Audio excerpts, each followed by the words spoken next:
हमको एक सीरीज़ दी हुई है, हमको बताना है कि एक एपी फॉर्म कर रहा है या नहीं कर रहा।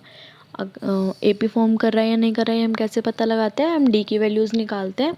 हम सबसे पहले निकालेंगे D1 की वैल्यू, यानी कि A2 माइनस में A1। A2 है √6 और A1 है √3। अगर हम √6 में से √3 को माइनस करेंगे तो √6 को हम क्या लिख सकते हैं?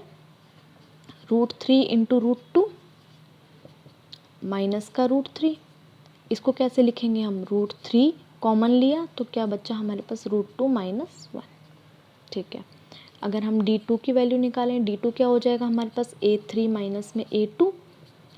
A3 की वैल्यू क्या है हमारे पास? √9 माइनस में A2 की वैल्यू क्या है हमारे पास? √6। 9 को √9 को हम क्या लिख सकते हैं? 3। और √6 को हम क्या लिख सकते हैं? √3 इंटू √2।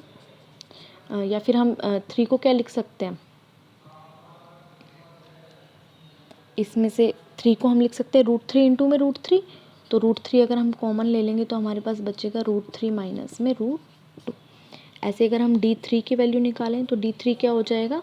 A4 माइनस में A3।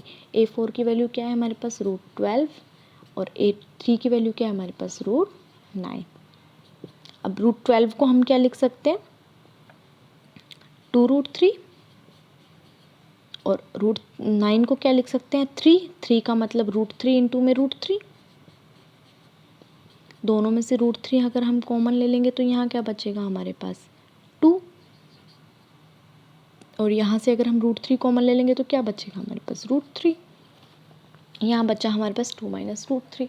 अगर हम तीनों ही वैल्यूज़ को देखें तो यहाँ देखो √3 √3 √3 ये सेम है, लेकिन ब्रैकेट वाली अगर हम टर्म्स को देखें तो यहाँ √2 माइनस 1, यहाँ √3 माइनस √2 और यहाँ पे 2 माइनस √3, तीनों ही इक्वल नहीं है। सिंस